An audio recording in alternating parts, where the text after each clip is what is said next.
Good evening and welcome back to In the Corner. We are here with episode 19. This is going to be a big episode. I am so excited to do this podcast today, y'all. We had a crazy last 24 hours, I guess you could say, really all week. It's just been nuts. Unless you've been living under a rock, you know that what at least was going to be the best boxing card of all time. It's still maybe, I'm not sure, but the last crescendo, 7 world title fights, at least title implications on the line from Riyadh, Saudi Arabia, headlined by Artur Beterbiev Dmitry Bivol too. Heading into this fight week, we had the perfect card, no pullouts, no nothing, and then right when we get here, 2 of the fights have changed. In fact, both with illnesses. So we're going to talk about that. We're going to talk about last night Dana White announcing his the plans for UFC 314 and 315. Some very, very surprising tidbits there. Ilia Topuria has officially vacated the UFC 145 championship. He's moving up. Shavkat injured, so he will not be fighting Bilal next. Instead, it'll be JDM. We're going to get Volk versus Lopez at 314. Just a ton of crazy news, so we'll talk about that. We'll talk about some of the other fights going on this weekend, some other news that's been going on, and then usually we do this at the first half of the video of the podcast. Today we're going to do the back half.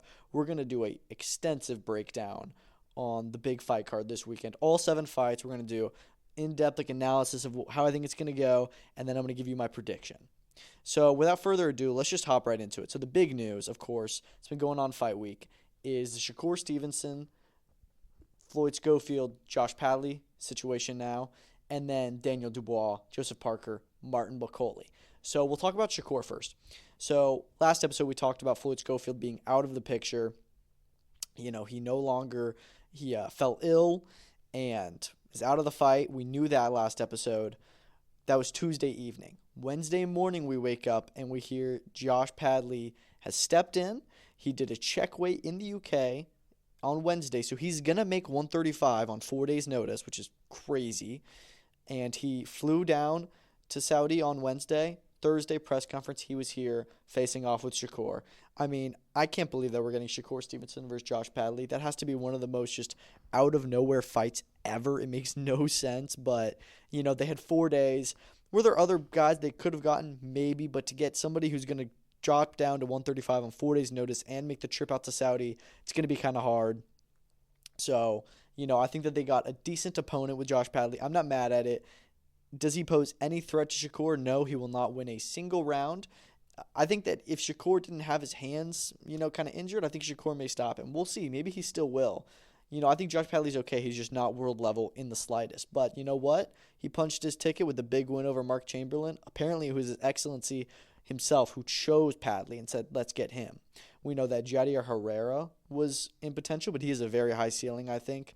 Definitely higher than Padley or the other guy. I think his name was Musa Golem. And, I think that Jadir Herrera will fight for world title one day. At least from how he looks right now when he's 14-0, something like that. So I don't think it's a good idea to move his career that fast, and just because he can doesn't mean he should.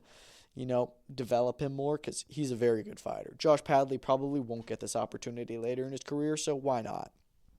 So, I'm not mad at that, but mainly because Shakur Schofield was a mismatch anyways. Schofield definitely had a better chance than Padley does, but we still knew that Shakur was going to just dance around him, and that's going to be even more so the case here, but it's whatever.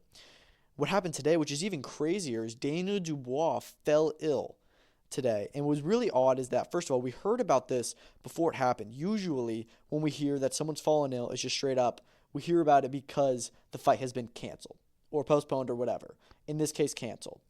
But today we hear about it while he's being evaluated by doctors to see if he's still able to fight. And when I see this, I'm like, okay, he's not fighting. They're literally saying, yeah, we're looking at replacements. We're looking at Adelaide, Aliev, and Bakole, all of which were like, okay. Like, Bakole wasn't awful. I think Okole's probably a top 15 heavyweight maybe, but he's already got another fight going. Doesn't really make a lot of sense, I thought, and it wouldn't be a very exciting fight. So I was kind of worried about what was going to happen. Everyone was throwing their name out. Fabio Wardley threw his name out. People were saying, what if they do Moses Atama?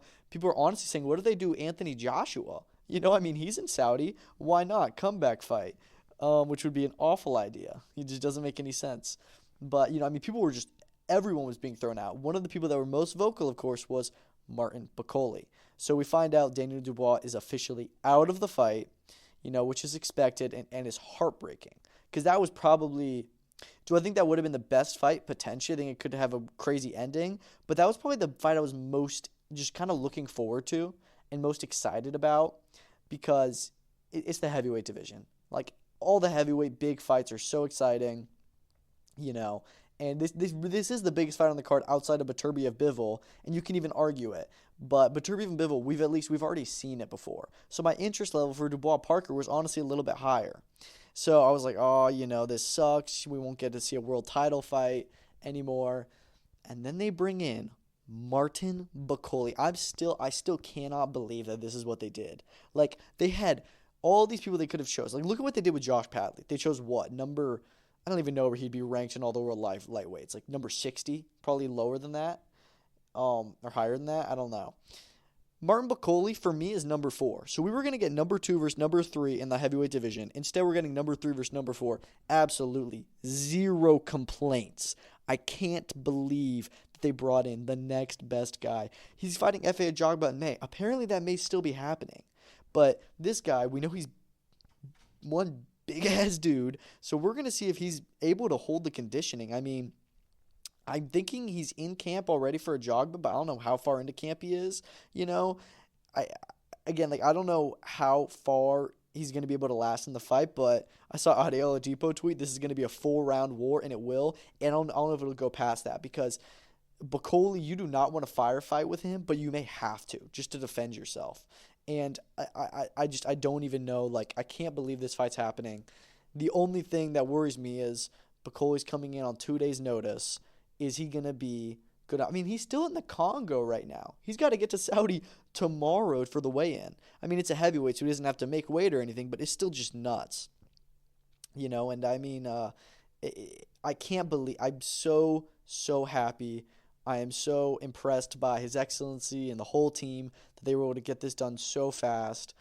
I mean, it's nuts. It really is nuts. And this is just like this is probably the best replacement fight I've ever seen.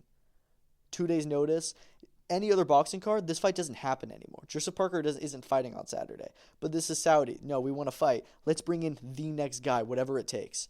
I mean, oh my goodness. The dancing video is hilarious. I don't know if Bakole just posted that because, or like just took that video, or if that's from a while ago because, if he did take that video, quit dancing and get your ass to the airport. But, man, I'm so excited. He is the boogeyman of the division. He is that guy. He is saying, I will come and I will fight. I don't care what it takes. I'll be there. I have the opportunity. I'm going to take it. It's hard for him to get a world title opportunity. Nobody wants to fight him. Joseph Parker is one of those guys that he'll fight anyone, and I feel bad for him because he was finally getting his world title shot against Daniel Dubois. He's been waiting for a while. He gets against Dubois, and now it's gone. But winner of this fight may get Usyk, or they'll just go straight into Usyk-Dubois too, which I would think is a little bit cheap of Dubois if we find out he was sick because he realized that if he loses to Parker, he loses the Usyk rematch. So maybe he's like, well, if I don't fight, I can still get the Usyk fight. Which, if so, I hope that's not the case. I think that, honestly, I really want to see Usyk Dubois too, and I want to see the division unify, but it's going to be hard, especially if there's a really good contender comes out of Saturday's fight, to see this. I saw somebody say that if Parker wins, he should fight Usyk, and if Bakole wins, he should fight Dubois, and I love both of those options. This is going to be awesome. I don't know if Bakole's still fighting Ajagba or not, but listen, this was meant to be for the IBF championship. Parker is still technically the WBO interim heavyweight champion. I hope that they put the WBO interim title on the line on Saturday so that way you're still getting world title stakes. We're still technically getting a world title fight. Parker will retain his WBO mandatory position, and even if he doesn't, Bakole will take it from him. So I think that makes the most sense. I hope that the WBO will be on board with doing that. There's a chance IBF may even say, okay, we're going to make this for the interim, which would be kind of crazy because Ajagba signed on to do an eliminator. This is crazy. It's like, this is nothing like this has ever happened before, but I'm so excited. Stay tuned for my prediction on both of those fights and the whole card later on. Let's talk about Dana White and UFC 314 and 315 because my goodness. So I know that the biggest story coming out of this UFC news is that Ilia Topuria has vacated the featherweight title, and we will talk about that. But I just first of all want to talk about the positives. I mean, Ilia moving up may be a positive, but the immediate positives, which is how good this Miami card is going to be April 12th. So main event, fighting for the vacant titles, Alexander Volkanovski and Diego Lopez. Listen, these are literally the top two guys in the division outside of Ilya, in my opinion.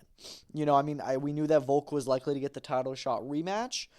He isn't getting a rematch, but he still gets the title shot. And Lopez has been that contender, outside of Volk and Max, fought for a lot of times. He's been that guy who hasn't gotten his title shot yet, who had an incredible 2024 and just felt like he was there. He was waiting. He was ready. And I remember that this just happened recently because the plan was to do Ilya and Volk, and then Diego was supposed to fight in Mexico on March 29th, I believe. So they just pulled this together, and we'll talk a little bit more about why. But just based off this, I think it's a really good fight. I think that Ilya was number 1 in the division. As of right now, you'd have to put Volk and Diego at number 2 and 3. So no complaints. Good fight. Excited to see it go down. Co-main event, Michael Chandler, Paddy Pimblett. That's a very good fight as well. Kind of worried about Michael Chandler in that one. He lost the fight with Charles Oliveira, which was expected. This one, this is going to be a really tough fight for Paddy. This is really going to fraud check him. He's looked pretty good up until here, outside of the one fight that he, got a little bit of a gift decision in. But, this is really going to be a big test because Michael Chandler's been there. He's been to the top. And Paddy hasn't yet. And Paddy's on his way up. But if Paddy gets a win here, he is real deal. He's number 12 ranked right now. Chandler's number 7. I like this. I'm really excited for this fight. I think it's going to be really fun, and just like imagine the possibilities of how this can play out.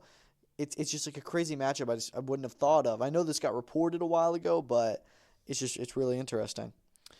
Also on the card, we have Yair Rodriguez versus Patricio Pitbull in his UFC debut. He was the one with PFL and Bellator where he had a public I hate how the way they managed Bellator, and PFL just straight up dropped him. So it's nuts. But anyways, he just signed with the UFC. It was reported this week. It's official now. He's fighting Yair Rodriguez. Great fight. Really excited to see his debut. I mean, all of the big names at Bellator and PFL, I feel like they've kind of started to come over to the UFC. I think Dakota Ditcheva may be coming over to the UFC as well. So we'll see, man. But again, another great fight. Jeff Neal, Carlos Prates at 170. Dude, they just keep on coming. Nikita Krylov versus Dominic Reyes at light heavyweight. Now, I don't know if that means that they're going to open up the main card. It says bout order subject to change, but I wouldn't be surprised if that's your main card right there. Brilliant card. You've also got Dan Ige, Sean Woodson, Yan Xiaonon, and Verna Jandiroba, which is I believe the number 1 contender fight, a title eliminator, because Yan is number 1 and Jandiroba is number 3. So I think that means it's a title eliminator, and whoever wins that is going to be in with Zhang Weili if she doesn't move up. Otherwise, the winner of this will probably fight for the vacant belt. We also got Jim Miller versus Chase Hooper as well. And then some other fights on the card as well. But, I mean, man, just what a fight card. It is absolutely stacked. I can't wait. It's loaded. It's a really good card. That's going to be the same day, by the way, as the, what is it? Boots Stanionis fight. So definitely going to be a big day. Going to be a big night of fights. I have those two on the same time. But, yeah, I'm just really, really proud of, the Diego and Volk fight. I really like that one. And the UFC should be proud of themselves. I like that one a lot. Then we've got Bilal Muhammad versus Jack Della Maddalena. So the plan was supposed to do Bilal Shavkat May 10th, 3:15 in Montreal. But Shavkat was injured, and this sucks because he was supposed to get the title shot against Bilal in December. Bilal gets injured. Then they're supposed to fight in May. Shavkat gets injured. Now it's Bilal versus Jack Della Maddalena. They said the winner of this will fight Shavkat. Absolutely. So JDM gets pulled from the Leon Edwards fight. They bring in literally the next best guy in Sean Brady in terms of ranking. So, again, no complaints. That's still a good fight. And, I mean, I don't hate Bilal versus JDM. I think it's a pretty even fight. If I'm going to be honest, I know people are going to be mad at this, but I think Bilal will win. Not that people don't expect Bilal to win, but people don't want Bilal to win. I don't really know. I just want to see Shavkat fight for the belt, but I like JDM. I also kind of like Bilal a lot more than a lot of other people do. I thought that his win over Leon was not boring. So we'll see, but I just kind of feel like Bilal will win this. And then in the co-main event, it will be Valentina Shevchenko versus Manon Fiorot. Again, good fight. Fiorot is the number 2 challenger in the division. Obviously, number 1 remains Alexa Grasso. I don't know if we're going to see 4 fights with them. I'm guessing that after this Shevchenko and Fiorot fight, we can get Shevchenko versus Zhang Weili. Please, that is the fight. As for Ilia Topuria, so he's moved up from 145. And when he said he was going to move it to lightweight, I was like, he's bluffing. He means one day. He means once he's conquered his legacy, not like that he's bluffing, but I was just like, yeah, he's saying he's going to do this, but he's not really. They're not going to let him. He's doing it. He only had 2 title fight wins at 145. I thought he was going to rematch Volk, fight Diego, fight Movsar. That's your legacy. Good legacy. Go stay undefeated in the weight class, then you move up. But I think that Ilya's playing it both smart and dumb at the same time. He's playing it dumb in that he's not getting a good legacy. Not a good legacy, but he's not trying to take his time. He's trying to rush his legacy with, I'm going to become double champ immediately, go up to Islam, and I'm going to beat Islam. I'm in my prime right now. I feel the best right now. I'm popular right now. This is the time. This will be a super fight right now. Islam won't be here in 2 years. So I understand that aspect of it. But on the other hand, I kind of feel like, I don't know. I just think it's a little bit too early. But am I going to tell you that I have no interest in Islam versus Ilya? Absolutely not. That is a tremendous fight. That's probably the biggest and best fight UFC can do outside of John Jones, Tom Aspinall. It may be bigger. And, of course, anything Conor McGregor does. But Islam Makhachev versus Ilia Topuria is a banger of a fight. It's huge. They're saying that it could be happening as early as like June or July, which I wouldn't be surprised. So I would really like to see that happen now that we know that Ilya is moving up to 155. He's not going to risk a number 1 contender fight with someone like Oliveira or Arman or something like that. He's got to go straight into the title fight. Let's just do it next. I would rather him stay at 145, but if he's not going to stay at 145, because he also said he can't make the weight anymore, that's a good reason. Go to 155, get it done. Massive fight for the UFC to make. All right, some other cards. First of all, before we talk about other cards this weekend, let's talk about the card last night. There was a Pro Box TV card. Gabriel Flores Jr. versus Jose Arellano. They fought in a pretty good fight, really a good fight, actually. Flores got the unanimous decision win. Terrible scoring. I had a 95-93, which one of the judges had as well. But this was a 94-94 or 95-93 fight either way. Arellano was dropped twice in the fight, in both the first and final rounds. The judges scored at 95-93, like I said, and then 98-90 and 99-89. They only gave Arellano 1 round, one of them. And this is following the co-main event where Cesar Francis and Emiliano Morano were in not a great fight, but a very competitive fight, one that I had Francis winning. In fact, 2 of the judges did as well. And he was horribly stopped by Emiliano Morano in the 7th round. And when I say horribly stopped, I don't mean it was it was like horrific to watch, like it was a bad knockout. It was terrible from the ref. Francis got hit with a shot. It affected him. He kind of stepped funny, backed up a little bit. Yeah, the shot hurt him. It definitely hurt him. But he himself wasn't shook. As soon, 1 second he's hurt, the ref steps in and stops the fight. He was fine. He was going to go all 10 rounds. He was not going to go down at all. He immediately recovered. It was 1 shot. And the ref stepped in. There needs to be an investigation. That is probably the worst stoppage I've ever seen. And, the ref knows what he did, too. And then they brought that ref back on for the next fight to judge it. And I guarantee you, he was not the 95-93 scorecard. Just what incompetence. Very, very annoying. Anthony Cuba, who lost to Carmel Moten last year, took the O off of DeMichael Harris. Very good performance from him. Totally dominated him. Really good fight there. They had a post limb, I guess you could say, after the main event with Antonio Morales, who I think is like 6'8", 6'9", versus Jose Vargas, and that was a really hard to watch. Vargas was just nonstop clinching for all 8 rounds. So, and also my issue with this fight is that they started at 6 p.m., but it was in California. So that's 9 p.m. here. It didn't end until 1 a.m. The reason why a lot of fight cards start at 5 p.m. on the West Coast is so that it's not that late on the East Coast. I know that UFC does it later as well, but that's UFC's problem. I would rather Pro Box in the future to stick by, 8 p.m. Eastern universally. Yeah, I feel like they start 6 p.m. no matter where they are. But I like the idea of trying to keep it, if you're in the West Coast, it's still 5 p.m. If you're in the East Coast, it's still 8 p.m. Whatever. But, decent enough card. This weekend, we've got a few fight cards. So, supposedly, tomorrow, we're going to get a Conlon show headlined by Khalil Majid and some other okay fights on the card. It's supposed to be in Bolton, and it's supposed to be on ProBucks TV, but I haven't seen really anything, like any promotion at all, actually. I'm looking at Conlon's page right now. They posted Fight Week on 3 days ago. No post since then. No weigh-in, no nothing. I go to ProBox TV's YouTube channel. They haven't been posted anywhere. I don't know if this fight card is still happening, y'all. We haven't heard anything, at least not from anybody official like Conlon. I haven't done my research here too much, but from the looks of it, it kind of feels like we may not be getting this fight card this weekend. I don't know. But, yeah, nothing from Khalil Majid. I don't see. No post, at least. There hasn't really been anything from the Conlon brothers, but this is just so odd how it doesn't look like the fight's happening, and there was no official word. So really interested to see what happens tomorrow if we get this fight card or not, but I don't think we're getting it. Really odd stuff. The fight just gets upped and disappeared. Anyways, also tomorrow we'll have a 360 boxing promotion show from California, headlined by Kane Sandoval, so pretty good fighter. What division is he again? Is he at 140 or am I crazy? Okay, no, he's at 135, but he's in with Mark Bernaldez. Should be a decent card, I think.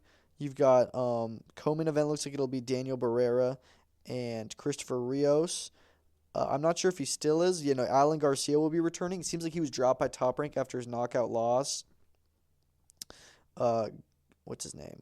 Uritsian is returning, and he's in with Luis Hernandez. So there seems like there'll be some pretty good fights tomorrow. That will be on UFC Fight Pass Friday night, and then also on Saturday we're going to be getting Luis Nery returning to the ring in Mexico against, I think his name is Kayonsuke, or I can't remember his name, but Kameda.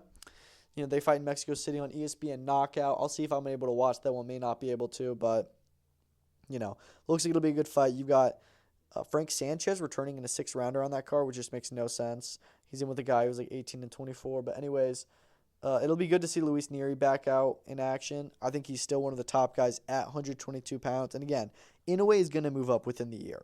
And when that happens, we're going to have 4 vacant belts and lots of very good title fights to be had. And Luis Nery is, again, one of those 8 guys that's going to be involved in a title fight, no matter what sanction it is, probably. The biggest card outside of the last crescendo is UFC Seattle, headlined by Henry Cejudo and Yang Sedong. That's a really good fight, I think. I'm excited to see it personally. As for who wins, I know that they're promoting Cejudo, and I really do. I like Henry Cejudo, but I think that Song Yadong will take this fight. Co-main event, but it could be. I don't know. But that's in Seattle. Brendan Allen versus Anthony Hernandez in the co-main event. That's a really good fight at middleweight. I'm excited to see that one go down. You got Rob Font. He's still fighting, even though Dominic Cruz prematurely retired. He's in with Gene Matsumoto.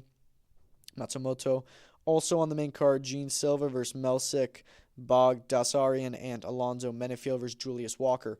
And then you have 7 prelims. So a 12-fight card in total. Should be pretty good. I think it's 6 p.m. prelims on the East Coast and 9 p.m. Main card.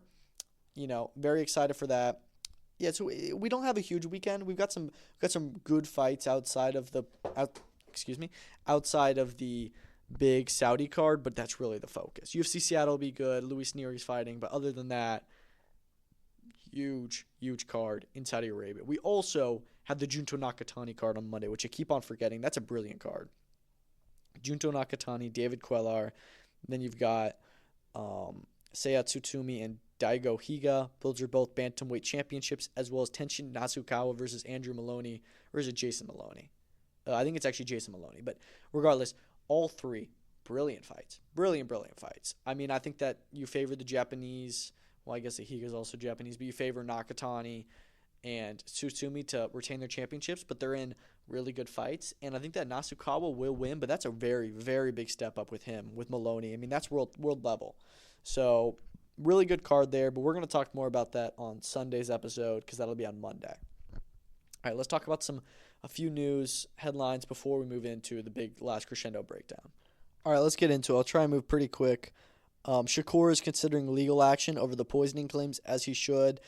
Apparently, Schofield's team has been saying a lot of weird stuff, not just about this, but their reasoning. I didn't hear this, but this is what Eddie Hearn said, but their reasoning why they weren't at the press conference in London was that Shakur broke into Floyd Schofield's apartment or house or whatever and stole his passport and ripped out one of the pages needed.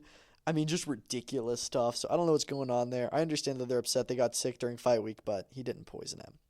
There is still no conversation being had on AJ's next fight. This is getting weird, okay? We heard, once it'll be... Because also, every reporter only asks Eddie Hearn, when's AJ fighting, which is annoying. But, after the knockout loss, we heard it'll be until after December. It'll be after December 21st when we decide.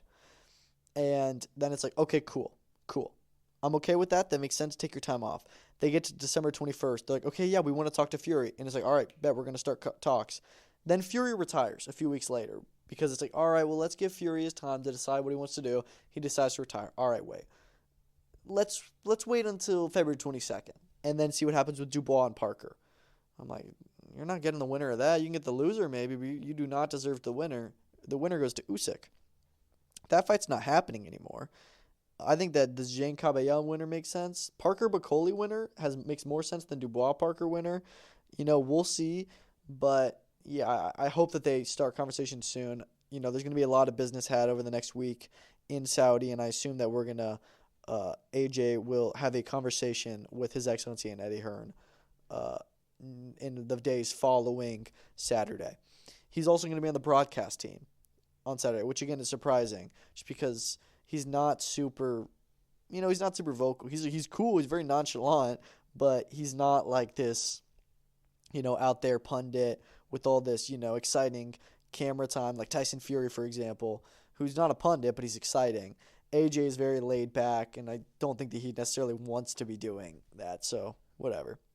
Lee Wood apparently is signed with Queensberry. Now, I may be stupid and not realizing that, but they said it was like some post that it was Frank Warren greeting him. They said Frank Warren talking to his newest world-class signing. And I'm like, so he has signed Lee Wood. Not just like a one-fight deal for the Kakache, but like he's actually with him, which is, again, crazy. Frank is totally taking over the UK, like completely. Before I used to say, I don't know. It's like, they're both there. But no, Frank's UK schedule and his fighters are way better overall. Patricio Pitbull sides with the UFC. We see that.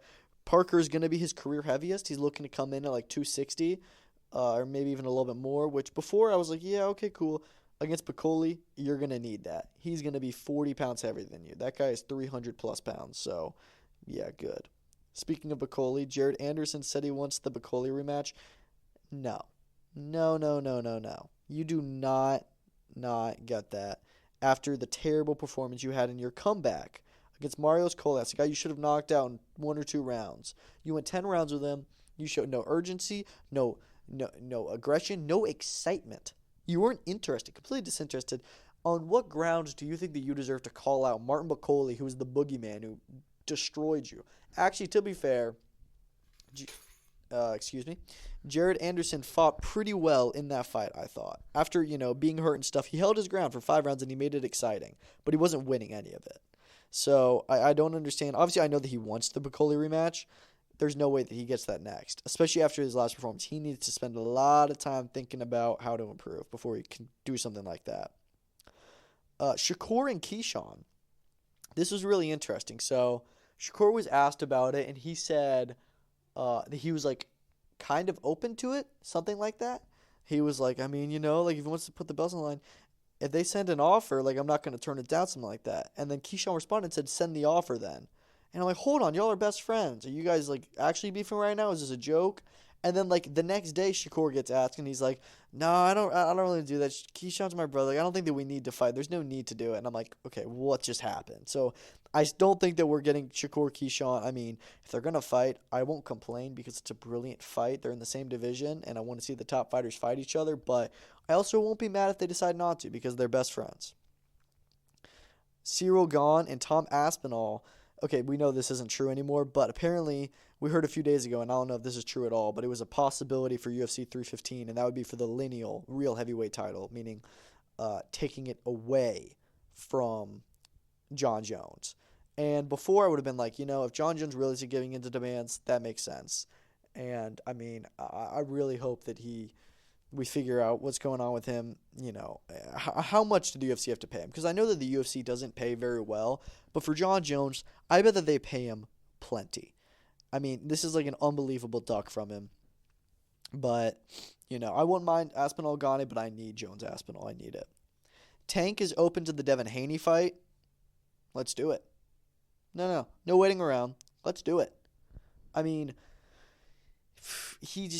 I don't know. I feel like Tank has said this before, actually. He said, like, oh, yeah, we'll do it. But then when actually comes time to discussions, there's always a story. But Tank never fights these guys, and these other guys fight each other, too. So I don't know what's going on there. But he said that he has 3 fights. He wants to fight 3 more times. So that's Lamont Roach next Saturday. Probably once more in 2025 and then once in 2026, I'd assume. Make them big fights, dude. Make him Shakur, make him Haney. Those are probably his 2 biggest rivals, I would say. I need those fights. I need Tank and Shakur. Like, so bad. And I need Haney, too. It's just that Haney's moved up now 2 divisions from 135. So there's not as much urgent demand. But Tank and Shakur, the same division. I mean, it's crazy how we have these 2 fighters that are this good. And it's one of the divisions where it's like, who is number 1? I don't really know. Usually there's like a definitive, it's whatever. And it's a big division too. 2 huge stars. Like Beterbiev and Bivol. Huge stars. Who's the top of the division? Let's fight. Fury Usyk. Let's fight. Shakur Tank need to fight. Claressa Shields investigated by the WBO for marijuana. She is suspended in Michigan. So personally, I really don't care that much. I mean, if she's smoking weed, yeah, she shouldn't be. And, you're not supposed to be on drugs when fighting, whatever. But I also don't think that weed necessarily helps you. It's definitely not a performance-enhancing drug. If anything, it's just going to make her worse. I saw somebody respond and say, oh, wow, she beat Perkins that good while high. That's crazy, That makes it even more impressive. So, I mean, I don't think that it's like, oh, we need to ban her for a year. No, she didn't take Ostarine or any steroids. She was smoking weed. It's different. However, yeah, if you want to incur consequences so that these athletes are not using drugs at all because they shouldn't be, then yeah. KSI Dylan Dennis press conference is set for March 4th. That'll be next Tuesday, not this coming week, but the week after. I'm excited for that because I think it's going to be utter chaos, but, I also, part of me is like, I don't know. I just want this fight. I just want to get to this fight and just watch KSI hopefully knock him out because I really can't stand Dylan Dennis. On that card, by the way, the whole card announcement is supposed to be on Sunday, so that's cool. I will not be on Sunday. I'm telling you right now. If I know one thing about Misfits, they always delay their announcements and say, oh, it's coming soon, and then it's, a week. We're going to find out who's fighting 4 days before the fight, I swear. But one fight they did confirm today was Fox the G versus Wally Sharks, and I know that, this is YouTube boxing, but Fox the G delivered one of the knockouts of the year, pro boxing or not. It was tremendous in January of 2024.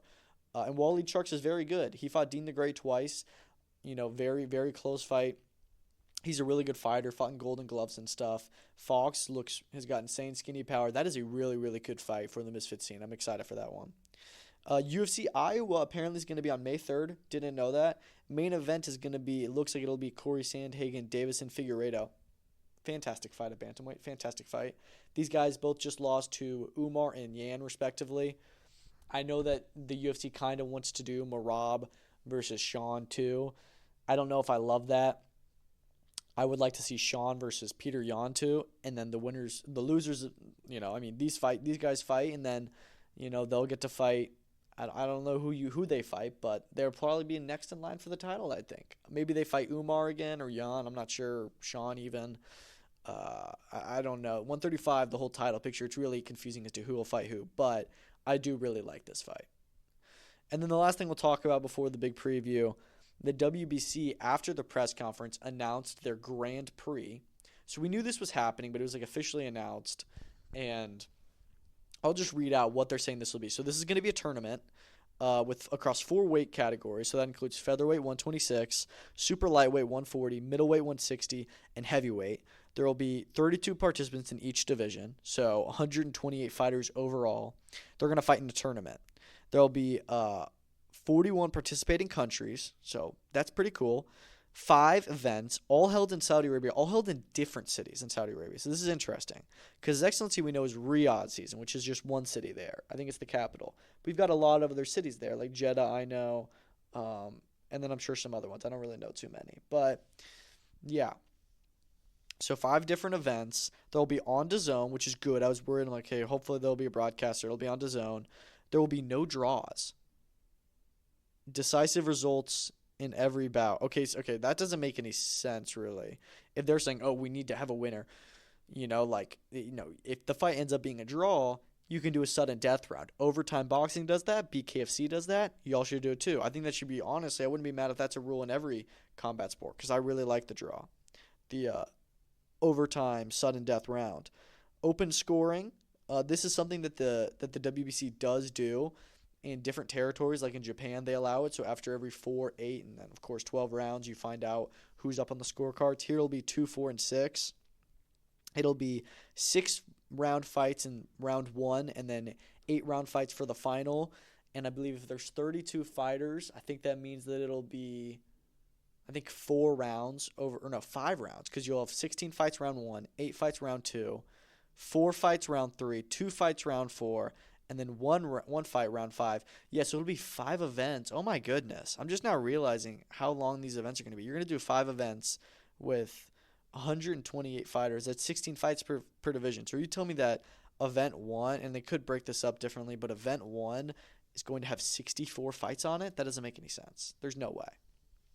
So we'll see. And then they'll also have instant replay, which, is whatever. It does help, but it's not that interesting or exciting. I am so excited for this now. Everyone has to be, I think it's under 10-0 or under 11, 10 fights, I think. You can't be super far up there. We know that BKFC is going to do a big tournament this year as well. I'm really excited to see how this goes. This is actually something that I think is cool that the WBC is doing to collaborate with Riyadh season. When Suleiman took the stage, I tweeted, I was like, oh boy, here we go. He's going to present the stupid wolf versus the bull belt that they made. I'm like, I can't stand this. But then he had actually a cool thing that he's talking about. So, I'm excited to see this go down. First event will be in April, they said. I assume that we'll get them every 1 to 2 to 3 months after that. I hope it doesn't fall apart, because usually a lot of ambitious ideas and plans like this kind of fall apart. And when you've got that many fighters, relying on them to fight so many times a year, it can fall apart. So hope for the best. Okay. Now it is time to talk about the last crescendo. First off, we've got 2 prelims, Ziad Al-Mayouf and Muhammad Al-Akel. Muhammad Al-Akel, I think, is very good. I think he's very, very good. I think that he genuinely is a really good prospect. He's only had 2 fights, but really good performance in both of them. I think did he have a stoppage the second fight? I don't think that maybe he didn't, but he came close. He looked very good in his first 2 fights. I'm excited to see him fight again. I expect he'll get a stoppage this time, or at least hope so. Then you've got Al-Mayouf, and Zizo, listen, I really like him. I really like him. I think that every time I see him in any interview or something, or talking to everyone else, he's a very nice, very exciting, humble, just a really good, down-to-earth, respectful guy. He seems like a really, really awesome fighter and somebody who could be a great ambassador for Saudi boxing. He has these awesome speeches he does at the press conference about wanting to be a flag bearer for his country. I think it's great. The issue is that he isn't that good of a boxer. He's not going to be world champion. His last 2 fights have been draws. And they're not good draws. The draws he probably lost. The first one that was a draw actually got turned over to a win for him because his opponent was on PEDs. But listen, he's in with a very familiar journeyman on the British circuit. So I really, really am hoping that he's able to get a win. Because he needs it. Because 2 draws in a row, people are going to start to put 2 and 2 together and say, he ain't that good. And he will get beat. He will get beat soon. Because, you can't be going into having these kinds of performances in there with guys with, 4 wins and 35 losses. It's just not good. So, but yeah, they'll both be opening up the card. Excited because I do like both their personalities, but I'm hoping Zizo wins, but he needs to show me more. First fight of the night. Joshua Buatsi, Colin Smith. How is this the first fight of the night, y'all? Like, it's actually nuts. I know everybody keeps on talking about, like, the fight card starts with Joshua Buatsi, Colin Smith. That's so crazy. And it is. It genuinely is. Like, I'm saying, like, this would sell out any arena in the UK. I mean, it's a brilliant fight. It is a brilliant fight at 175 pounds for the WBO interim championship. So, Buatsi is 19-0. Colin Smith is 30-2. Those losses only come to Canelo Alvarez and Artur Beterbiev, so he's an elite company. As for who I think wins, so this one will be interesting. I know that Callum Smith is actually having a lot more support than I was expecting him to. Now, I know that Callum Smith is very good, and like I said, he's only lost to very good guys, but if you look at who he's fought since Canelo, hasn't been that very good opposition outside of Beterbiev, who, destroyed him. So, I don't know. Excuse me. I'm kind of worried about what Buatsi about what Smith can really do in there, because he needs to show me something. However, when we have a guy like Buatsi who's been fighting for this opportunity for so long, he's had so many fights where he's on the brink of getting a world title, and now here he is, maybe the last one before the world title, and he's in with Callum Smith, his toughest fight yet, but somebody's being overlooked who's past his prime, and then Callum Smith puts on a great performance. I don't know, but the way that I see Buatsi, I really do see him as the top of the 175 division outside of the Davids and the Russians, which are Beterbiev and Bivol and Benavidez and Morel. I think that nobody else from that lower, those four are competitive with each other, and then nobody will be competitive with them. So I think that Buatsi is number 5 in the division. And then Callum Smith is number 6 probably. So I think this is a really good fight, but I am going to say that Buatsi wins probably by decision. But I wouldn't be surprised if Smith wins. But as of right now, I have to say it's hard to not put Buatsi as a favorite. He's just looked really good recently. So yeah, I put Buatsi winning this fight probably by decision. Not co-main event. Second fight. Not second to last fight. Second fight. Zhilei Zhang versus Ajit Kabayel. Zhang is one of my favorite fighters. He is so funny. When I say favorite fighters, he's really fun to watch just because of his knockouts, but he's also just hilarious. This week he'd been saying, "I bang you, no diddy." And people are telling him to call people wankers and stuff. Like, it's just so funny. It's so fun. But this is a really good heavyweight fight. I think that these guys are probably like 6-7, 5-6 in the division. Zhang is 27-2-1. Only losses to Filip Hrgovic and Joseph Parker. Ajit Kabayel is 25-0. And it feels like Kabayel's been waiting for a shot for a while, I mean, he's gotten some pretty good wins, but he's been the underdog his last few fights. Underdog against Makhmudov, stops him. Underdog against Frank Sanchez, stops him. Now he's in with Zhang. And as much as I love Big Bang Zhang, I think that Kabayel is going to win this one. They fight for the WBC interim title. And at first I was saying it's very 50-50. And at first I was saying, no, Zhang's going to win. I love Zhang. But I simply can't overlook Kabayel anymore. His last 2 fights I picked against him and I was wrong. So I have to pick Kabayel this time. And I think that Zhang has the potential to hurt him because, again, Zhang could be the hardest hitting heavyweight. He's up there. He's up there with Bakole, Dubois, Wilder, maybe AJ. But Zhang contends with any of them. We saw him in Wilder. I mean, I know that Wilder's got a chin and Wilder didn't hit him with anything. But that was a firefight and Zhang came out on top easily. But the thing with Zhang also is that he's very big and he can't go that far. He'll tire. And I think that judging off his last performance actually it wasn't his last performance. He fought Wilder in between that. I forgot that, of the order of those fights. But his performance with Parker, he dropped Parker twice because he just has that equalizer. But outside of that, he was so tired and he barely won a round, I thought. Not barely won a round, actually. I can't remember how I scored it. But there were so many rounds where he could have won, but he didn't because he just wasn't doing enough. And Kabayel is a very smart fighter, I feel, where he'll go in there and he'll take the tough fights, the tough punches for the first 4 to 6 rounds. But then Zhang is going to be done and Kabayel isn't going to be. So I think Kabayel will win. It's a heavyweight fight. I think it'll be a stoppage. I'll say Kabayel late stoppage. If not, I'll say Kabayel decision. I can't remember. Has Zhang ever been stopped? I can't remember if did he. No, yeah, he is not. He didn't get stopped by Hrgovic or Parker. I don't know. Maybe. No, I'm going to say Caballel, late stoppage or decision. Who cares? I don't have to say something definite. But I think that Caballel will win this. And if he doesn't, it's going to be Zhang early. Zhang first few rounds. But I think Caballel will win. Third fight of the night we'll be getting is probably the fight of the night, which is what everyone's been saying, I know. But just the more I think about this fight, I'm like, oh, this is going to be good. Virgil Ortiz Jr. is 22-0 with 21 knockouts, and Israel Madrimov. This has been one of the fights on the card where it's just the hardest to choose. And it's like, oh, man, I really don't know. They're all hard to choose, but particularly this one. And I think that Ortiz looked really good at 154 for his first two fights where he blew out those other guys in one round. And then Boachuk, he looked good, but he didn't look awesome. He was dropped twice. Not big knockdowns, but regardless, he was dropped. And I thought Boachuk looked really good as well. Do I think that Ortiz won? Yeah, maybe. It was either that or a draw. So I'm not mad at Ortiz winning the fight.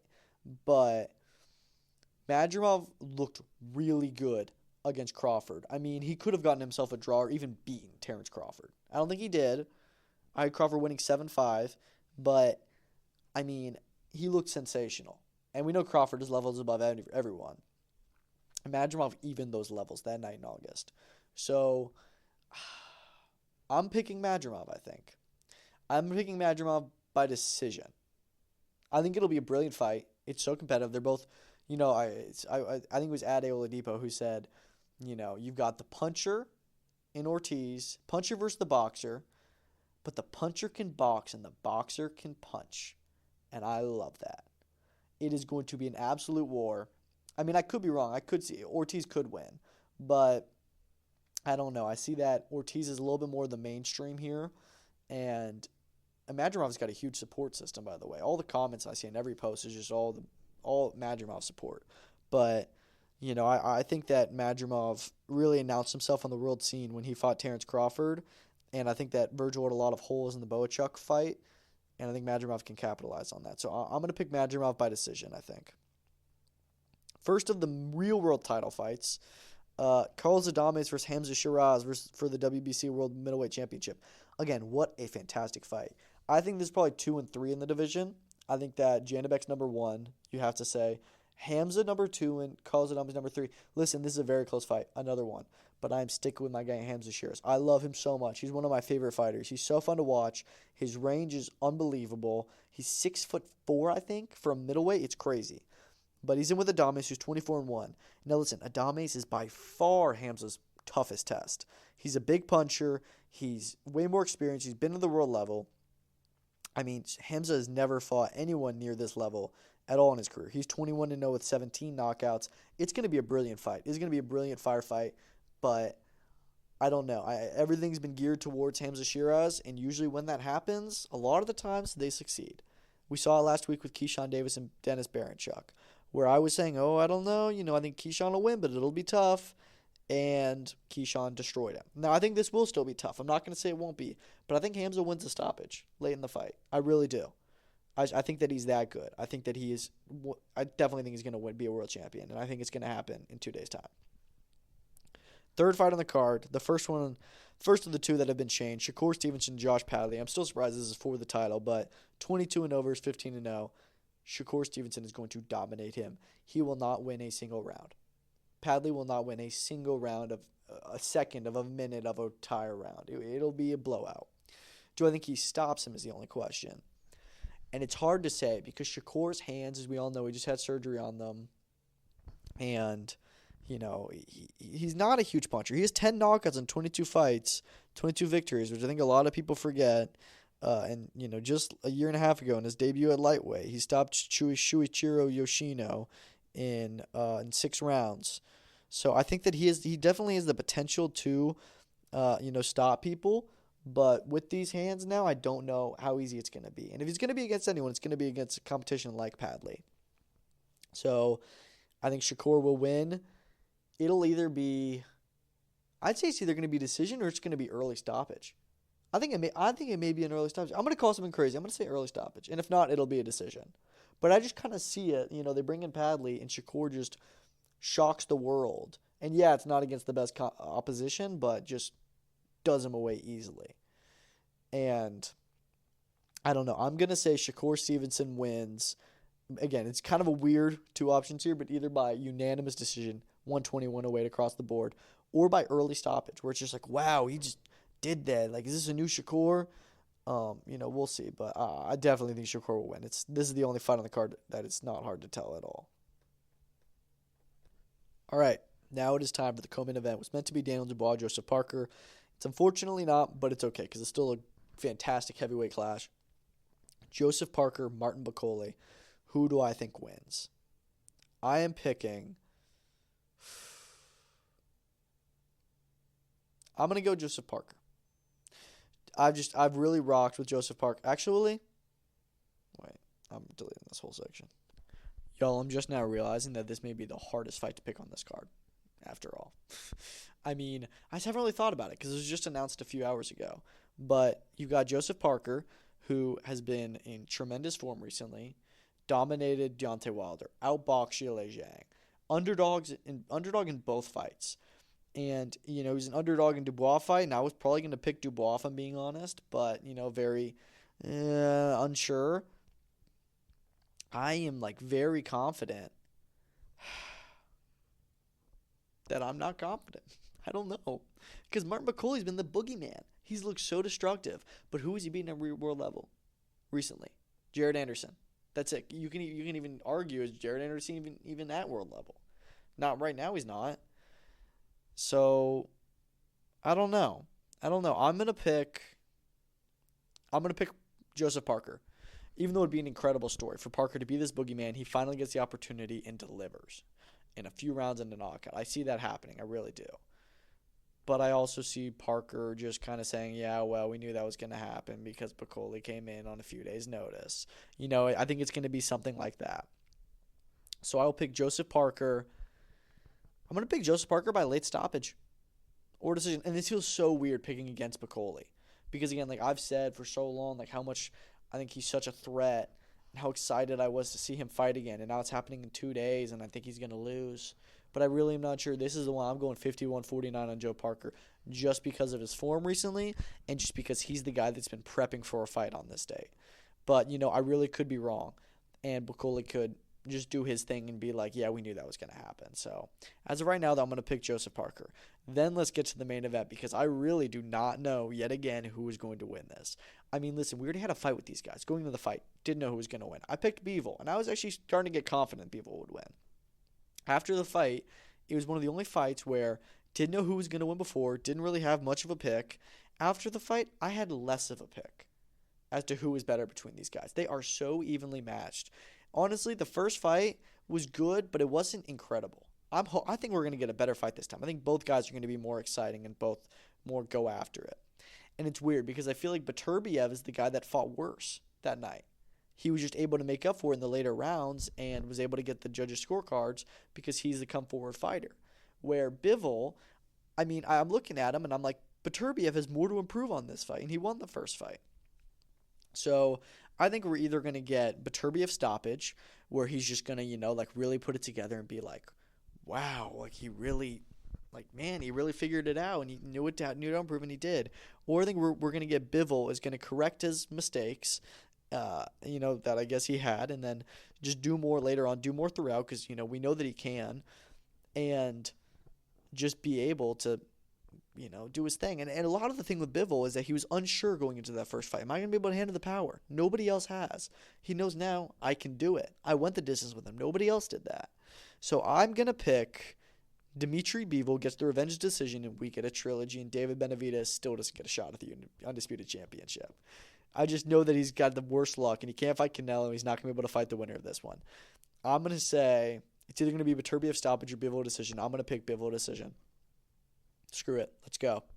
Those are my picks, y'all, for the last crescendo. I have Dmitry Bivol winning the Undisputed Light Heavyweight Championship by decision. I have Joseph Parker beating Martin Bakole, potentially for the WBO interim title, if that's still happening, by late stoppage decision. But I'm really unsure about that one. It'll go either way.